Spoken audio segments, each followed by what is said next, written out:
Untuk menindaklanjuti aduan masyarakat terhadap mekanisme prosedur ketidaksesuaian proses lelang yang ada di PT JBA Indonesia, Komisi 1 DPRD Provinsi Gorontalo melaksanakan rapat bersama Branch Operation Head JBA pada Senin 24 Maret 2025.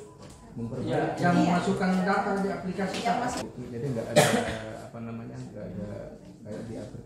aplikasinya tipe infeksi itu namanya. Diketahui JBA ini merupakan penyedia jasa untuk layanan penyewaan kendaraan, layanan pengemudi, serta merupakan balai lelang. Christina Muhammad Udoki selaku anggota Komisi 1 menjelaskan bahwa unit yang ditawarkan pada aplikasi oleh pihak JBA tidak sesuai dengan keadaan fisik yang sebenarnya. Cari tahu ini bagaimana proses yang dilakukan selama ini oleh.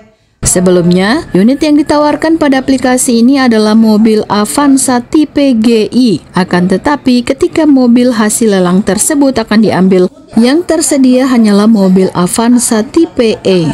Komisi 1 menyoroti masalah tersebut karena diduga hal ini ada kejanggalan.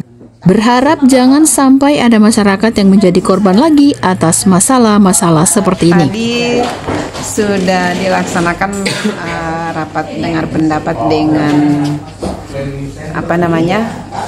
PT JBA terkait dengan lelang yang dilaporkan oleh masyarakat, di mana mereka mengikuti lelang tetapi unit yang ditawarkan di aplikasi atau di pengumuman lelang itu tidak sesuai.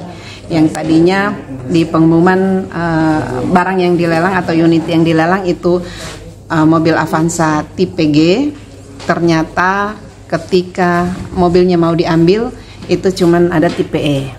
Nah ini kami dari Komisi 1 berharap ini tidak terjadi lagi di masyarakat yang lainnya. Jangan sampai ada korban-korban yang sama yang kemudian justru tidak melaporkan. Ini untung saja mereka melaporkan ke sini sehingga kita bisa cari tahu penyebabnya apa, kemudian bagaimana sampai hal ini terjadi. Dan ternyata kendaraan, jadi saya menduga bahwa ini modus. Ini masih praduga tak bersalah, tapi karena memang kendaraan yang diperlihatkan itu kendaraan yang sudah di-upgrade. Jadi ada 3 yang sudah di-upgrade itu yang menandakan bahwa kendaraan itu adalah kendaraan tipe G. Jadi fog lamp, kemudian spoiler, kemudian velg. Itu ciri-ciri mobil tipe G. Tetapi ternyata dan ketika mereka mau melakukan pemeriksaan barang dan dokumen tidak diserahkan. Menurut pihak JBA bahwa ini ada kekeliruan. Tapi kalau saya ini melihatnya seperti ya masih praduga tak bersalah bahwa ini modus. Karena kendaraannya sudah di-upgrade, kemudian di pengumuman ditulis tipe G, kemudian juga dokumennya tidak diberikan.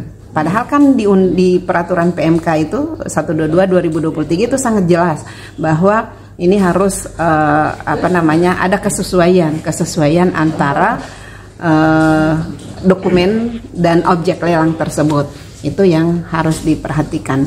Nah, sehingga Komisi 1 melihat bahwa ada masyarakat yang dirugikan dalam hal ini, dan Komisi 1 merekomendasikan pihak JBA harus membayar ganti rugi kepada pihak pembeli sesuai dengan permintaan mereka. Mereka hanya minta 25 juta kalau tidak salah. Jadi dari JBA tadinya menawarkan 7,5 juta, tetapi tidak diterima oleh pihak pembeli karena memang mereka sudah sangat dirugikan. Dan kasus ini sudah 2 bulan, kejadiannya sampai hari ini belum ada penyelesaian. Jadi rekomendasi dari Komisi 1 itu untuk meminta kepada pihak JBA membayarkan ganti rugi terhadap atau kompensasi terhadap untuk pembeli yang sudah dirugikan. Kemudian juga kalau misalnya dalam jangka 2 minggu tidak ada, maka ini diserahkan ke Balai BPSK, Balai Perlindungan Penyelesaian Sengketa Konsumen itu. Nah, dari situ baru akan mungkin misalnya bagaimana prosesnya akan direkomendasikan ke pihak kepolisian. Nah, ini untuk kalau misalnya tidak terjadi musyawarah di BPSK tersebut. Dan butuh komplain itu sampai kapan? Sedangkan mereka ini dirugikan dengan angka yang sudah mereka bayarkan, yang pasti itu akan mereka putar pedagang. Dari gedung DPRD Provinsi Gorontalo, Kindali TV mengabarkan.